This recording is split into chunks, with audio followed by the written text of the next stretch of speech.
Minister for Finance, Economic Development, Youth Economy, Justice and National Security. Whereas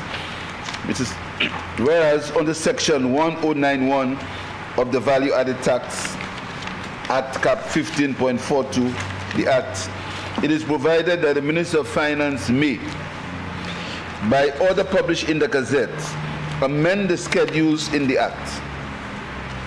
And whereas it is further provided under Section 1092 of the Act that an order made pursuant to Section 1091 of the Act is subject to an affirmative resolution of Parliament, except where the amendment is to customs tariff headings only. And whereas the Minister of Finance seeks approval of the draft value-added tax amendment Schedule 3, number 3 order, to amend Schedule 3 of the Act by an affirmative resolution in Parliament to exempt imports of personal items, food, clothing, toys, and other household consumables contained in barrels for the period commencing from the 1st day of November 2023 and terminating on the 29th day of February 2024. B. Exempt imports of toys, food supplies, and care packages by a member of the House of Assembly for the benefit of children, the vulnerable and needy persons in the constituency of the member of the House of Assembly for the period commencing 1st day of November 2020.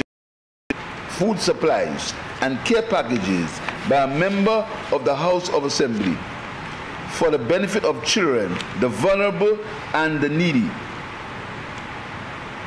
in the constituency of the member of the House of Assembly for the period commencing from the 1st of November 2023 and terminating on the 41st day of January 2024.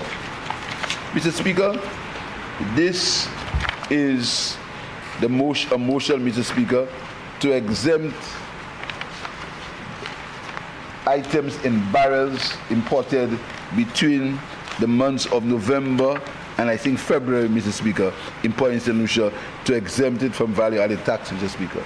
And Mr. Speaker, we must pay tribute, Mr. Speaker, to the member, the former Prime Minister, the member from V.A.T South, who started that barrel import for St. Lucians way back in 1998, Mr. Speaker.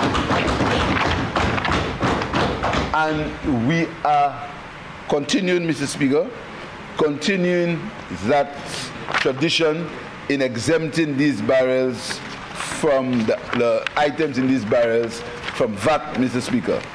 The upper limit on the value per barrel is 3,000 EC, Mr. Speaker, and the qualifying items must be for personal use and not commercial use, and electronics are excluded. Mr. Speaker, I want to tell the people of St. Lucia that this barrel concession is a privilege that they should not abuse, Mr. Speaker. And the customs and law enforcement have been mandated to pay strict attention to what is included in these barrels. These barrels will not be used for illegal activity. They will not be used, Mr. Speaker, as a cover-up for illegality, Mr. Speaker. So I want to tell the people of St. Lucia that law enforcement is going to be very, very strict, because we cannot use these barrels as an excuse to import firearms or other illegal items, Mr. Speaker. Further, Mr. Speaker, you notice that this incentive will also be enjoyed by parliamentarians, Mr. Speaker. And look at the difference in the way we do our things and the way they do our things. They do their things. We come to the Parliament in the open, and we say all parliamentarians, regardless of your political color, regardless of where you represent, or regardless of what party you represent, Mr. Speaker, we are in the open, and we say everyone, Mr. Speaker. When they did it the last time, we had to literally squeeze it out of them.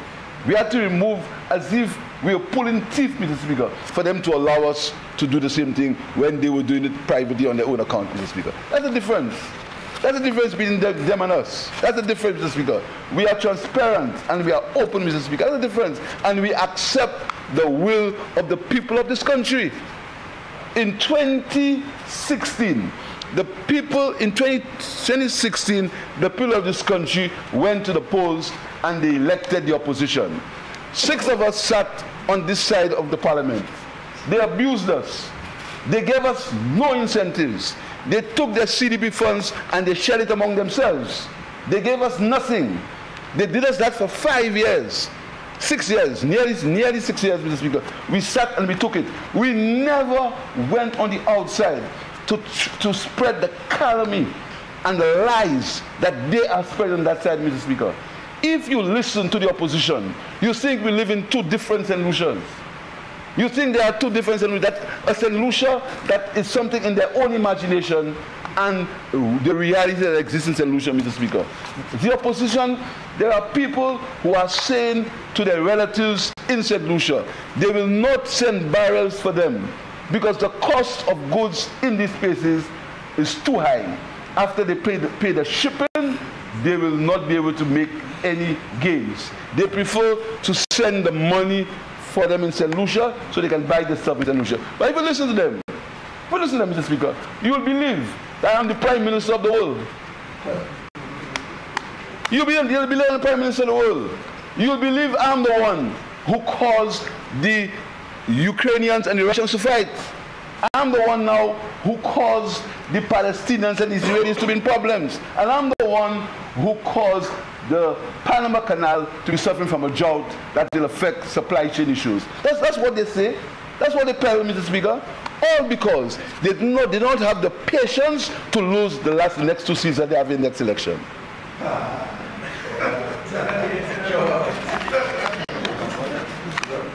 They do not have the patience to wait to lose the 2 seats they have in there. So, if they had that patience, they would sit, they'd represent the constituencies, take the CDP money that we give them, do something in the constituencies, and stop this calumny and this recklessness and these lies that they peddle. And they do not come inside and argue, Mr. Speaker. What they do, they rush out, run outside. Children running, as I said, Daddy, they took my toys. Running outside. They run outside, Mr. Speaker, run to the press, run to their favorite media, and spew lies. That's what they do. They don't come and sit down and argue the facts, put pen to paper, show documents, and deal with the issues of the country. No. Go outside, go in safe environments, and lie. Go in safe environments and spread calumny. Go in safe environments and say that are completely untrue. Go in safe environments, Mr. Speaker, and say and make pledges that they don't believe. But to come in this parliament, where the people send them,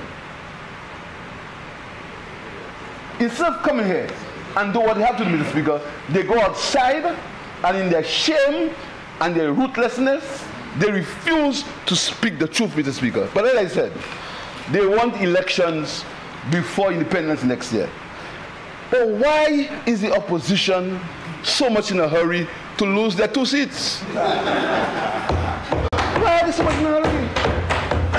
Mr. Speaker, the member for Mekong North, in a few minutes, will support a motion that will improve the water supply in Passion. He also, next month, will begin work on the Miku jetty. He also, next year, will deal with the Miku preschool, where they're but you know, Mr. Speaker, I came, one day I said that we're going to win 2 Denry seats. Dusbal, so said, so done. But you know, Mr. Speaker, for the very fact that they do not respect the will of the people. The fact that they do not respect the will of the people, and they don't understand that the majority fell from 1,000 to 400. Next election, we're going to be taking the 400 votes. So when we come to this honorable house, next election, Mr. Speaker, they will have to be on the outside. And you know, sometimes I laugh because they seem to forget who calls elections. They've forgotten that. You see, they seem to forget who will call elections. They forget. But Mr. Speaker, we have allowed them all the latitude. Talk, quarrel, curse people, lie. We all the rope you want. Threaten people. Do all kinds of things. Call on people to attack people's families. Mr. Speaker, do you know, Mr. Speaker, I do not listen to these things that come from certain sections of these so-called tunnel meetings. But one day, somebody from abroad called me. And the sad thing is the person was a friend of the people who were spewing the rubbish. And he said to me, what has politics in St. Lucia turned on? Where are we? What kind of politics are playing in this country? That's right. Where is this country, Mr. Speaker? Where is this country? A prime minister comes to visit and to speak to a convention, Mr. Speaker. That's not the first thing that's happened. Several prime ministers. The prime minister of Grenada was here speaking on the platform of the United Workers' Party. The prime minister of St. Kitts was here speaking on the platform of the United Workers' Party. The prime minister of St. Vincent, one day he came to make peace, but he also came to speak on the platform of the United Workers' Party. We listened. They said all kinds of things. A prime minister comes of the one from Belize is not a prime minister. The one from Belize is not a prime minister. He's something else. The one from Belize.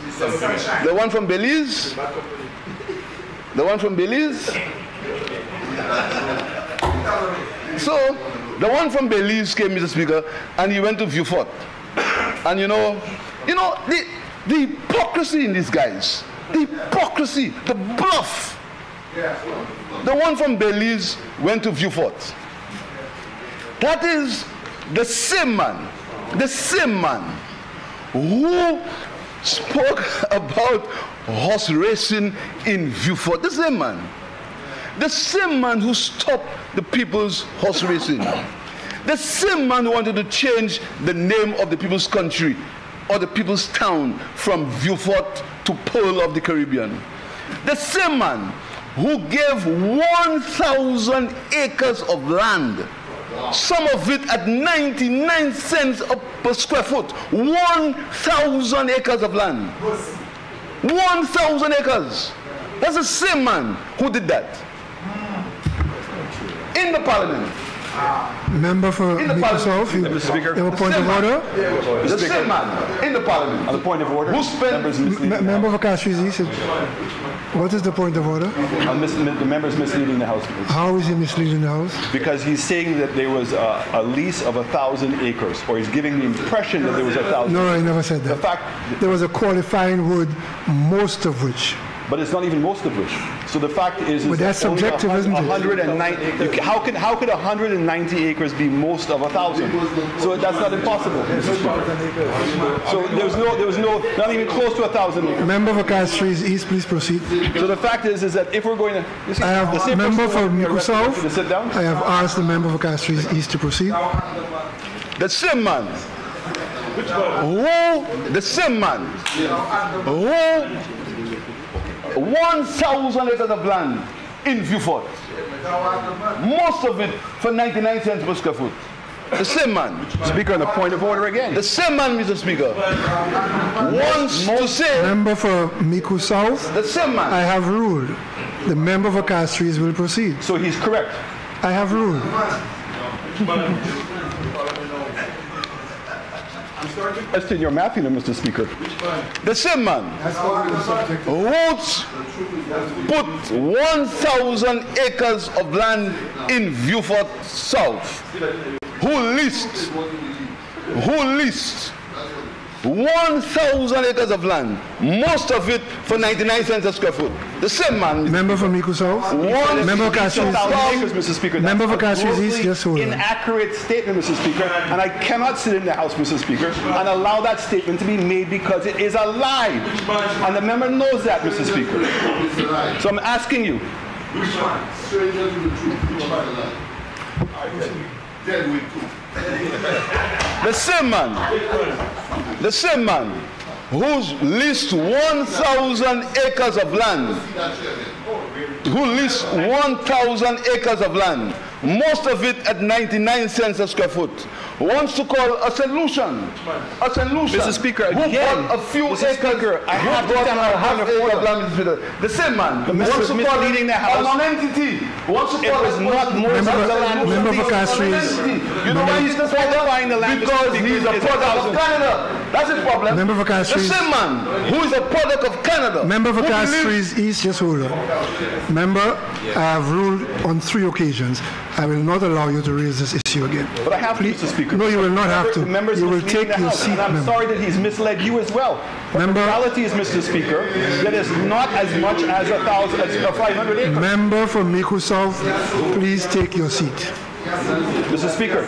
Member from Miku South. I'm asking Mr. Speaker, please take your seat. Does the member prove that there was more than 500 acres that was leased?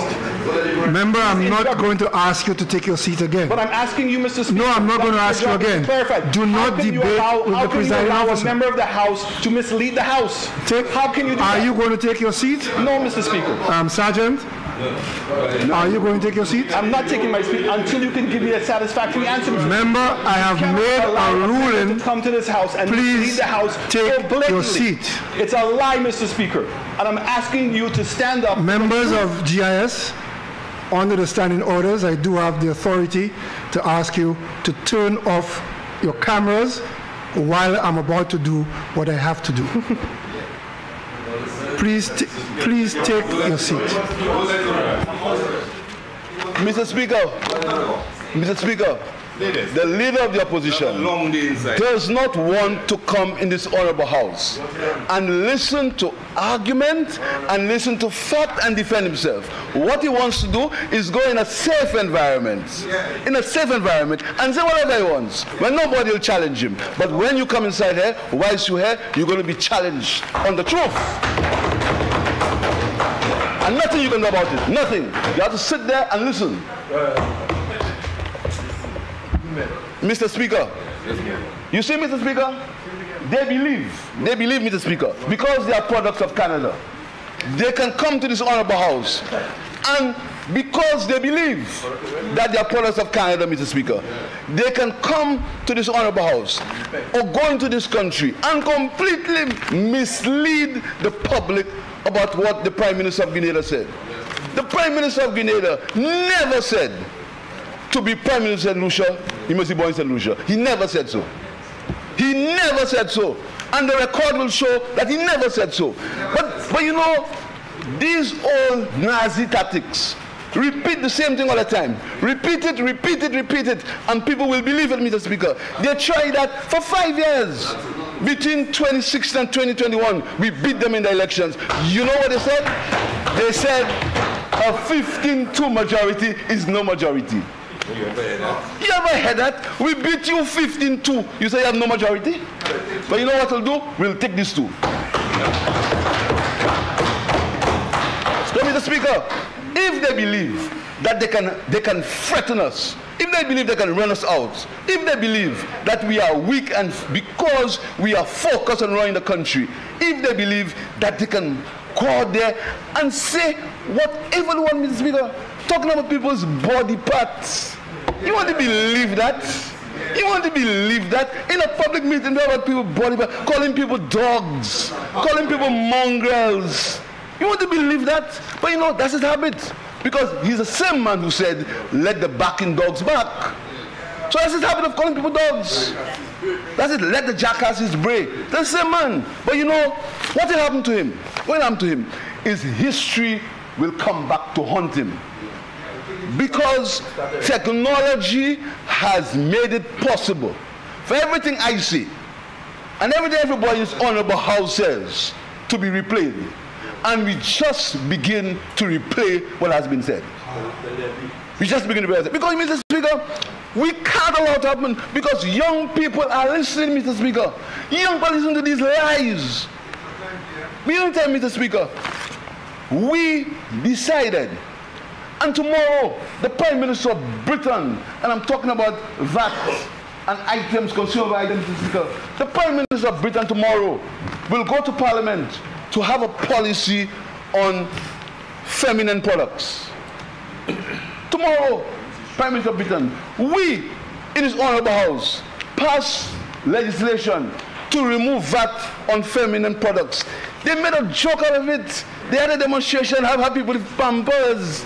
Well, I mean, what kind of respect you have for the elderly of this country? You have people with pampers in a demonstration because the government removed VAT on feminine products. They know nothing about period poverty. And when you talk to them about that, they draw them and say, oh, I can identify you, said Lucia. Hypocrites. You see, Mr. Speaker? So they suddenly, they're no longer products of Canada. Suddenly, they no longer want to make they no longer want us to follow Norway, but they can identify you, St. Lucia, Mr. Speaker. And there are some hypocrites in this society. When you use some words, they pretend as if these words, they pretend as if these words are something that you mustn't say.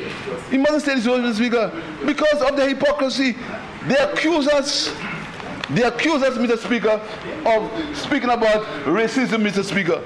Mr. Speaker, on a platform in Choiseul, a member of the United Workers' Party said in public, and you know, I want to open it up, because if they believe they'll make us say some words and first run behind it, boy, that's racism, that's racism. I'll open it up.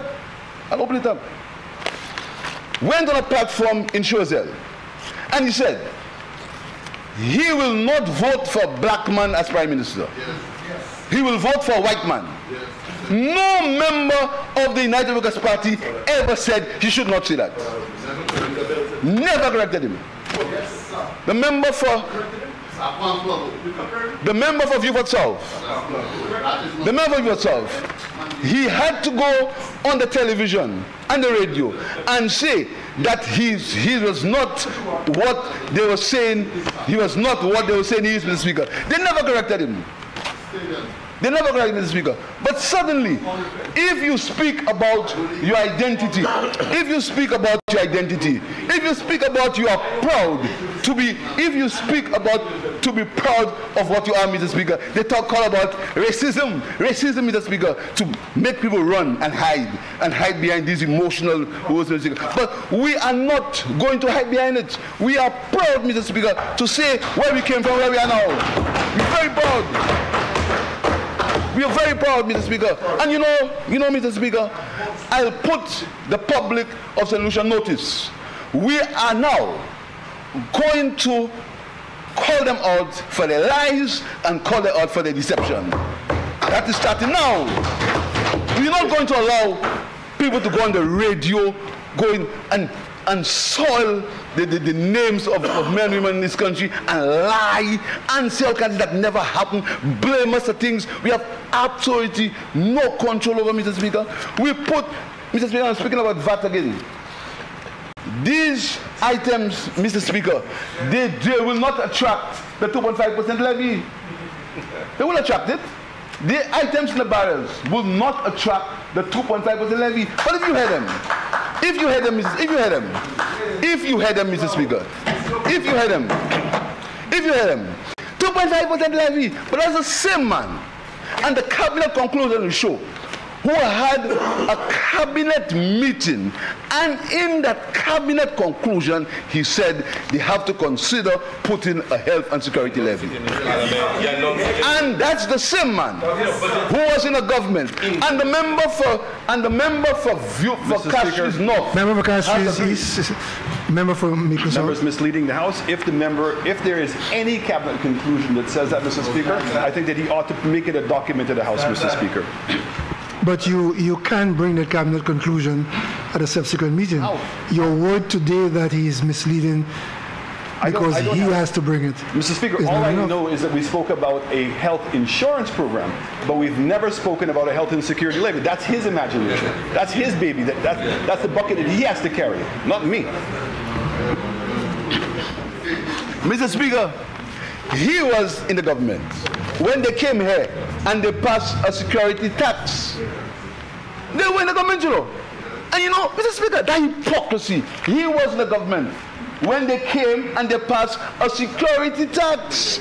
And the member for Castries North has admitted that he was Prime Minister when they passed a security tax. He admitted that they were Prime Minister. He said they passed it at the right time because it was necessary at the time, Mr. Speaker. But if you hear him talk about health and security levy, you'll think that we've done something that is out of this world. There is something, we have destroyed the economy. We've destroyed everything, Mr. Speaker.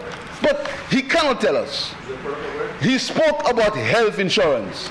There is not one document I have seen that speaks about anything about health insurance in the Bureau of St. Lucia. That's what I have seen. Mr. Speaker, again, the member is misleading the House. Member for Castries East, just take your seat, yes. There has been press conferences, there's document, there were consultants hired by the World Bank specifically to do with healthcare insurance. There were several meetings throughout this length and breadth of society. We spoke about it in every single document. So again, the member is misleading the House in suggesting that there was never any discussions. Mr. Speaker, I never said there was a discussion. Member for Mr. Speaker. Member for Castries East. Member for Mico South.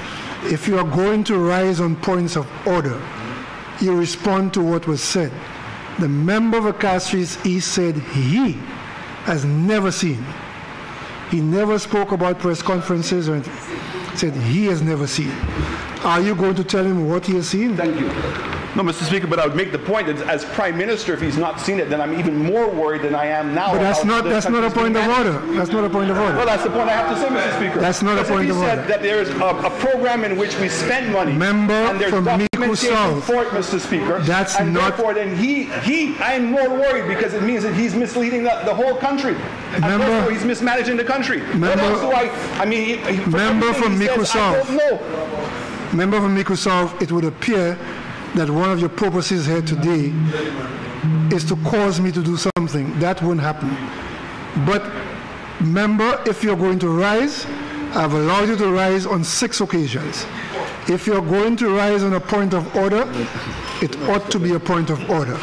If the member for Castries East says he has not seen, I don't know what point of order you can rise on to tell him what he has seen. Please proceed, member for Castries East. Yes, thank you, Mr. Speaker. Mr. Speaker, I have not seen any document in the office. I have not seen that says anything about health insurance. I have not seen it. Mr. Speaker, it's the same way they went around and they abused reporters. Tell them, I'm ashamed of you. A reporter asked me whether I have read. That's not his business. What I read is my business. How are you going to ask me what I read? I said to him, that's not your business, because what I read is what I read. What's wrong with that? I didn't insult him. I didn't tell him I was ashamed of him. I didn't walk out on him. I didn't call him a criminal. I didn't call him a jailbird. All I said was, that is not your business what I've read. That's all I said. And anybody who asks me what's my business, I tell them that's not your business. So, Mr. Speaker, we are again trying to give continuing to give relief to the people of this country. And that is why, as I said previously, there is no health and security levy on the items in this barrel, Mr. Speaker. So, Mr. Speaker, as I end, because today is a very long day. We have a long day today, Mr. Speaker, because today we will begin the government's response. That's right. Because they believe that we've been sleeping. But whilst we've been focused on managing the economy, as the Carrie Chris report says, we are politicians. Yes, sir. And we shall respond. So, I'm putting them on notice. Anytime they lie, anytime they deny that they said they were products of Canada, yes, sir. Anytime they deny that they were in government, you see, Mr. Speaker, they behave as if they were not in government. They were never in government. You just start to cry. They forget these things. All of these things will come back. So I'm putting them on notice that we are now going to respond. We are going to tell the public about what this government is doing, because the public is feeling it. The public is seeing how this country is progressing, Mr. Speaker. Next year, Mr. Speaker, I heard one of them say, I said that next year is the year of infrastructure. So what happened to this year? Mr. Speaker, no wonder these guys lost elections, you know. No wonder they lost elections. You know, there are guys who are failures. People vote them out of government. Now they're out of government. But Mr. Speaker, I'm proud to say I've won 6 elections. 6. And you can do whatever you want. The fact is, you must put it in your pipe and you must smoke it. I've won 6 elections. You lost 1. I won't tell you how you got the other one that you won. You lost 1. I won't tell you how you said that, not me. I won't tell you. I lost 1 and I won 6. I won 6, you understand? And that's what you can't take. You have to take it all the time, Mr. Speaker, because you see, your hatred and your envy will get you nowhere. And I don't love you. I don't love you. I don't love you. Not me. I don't love you. Your hatred and your envy will get you nowhere. And I'm saying to you that when you continue like that, in the next election, we might leave Bradley, but not you. Thank you very much.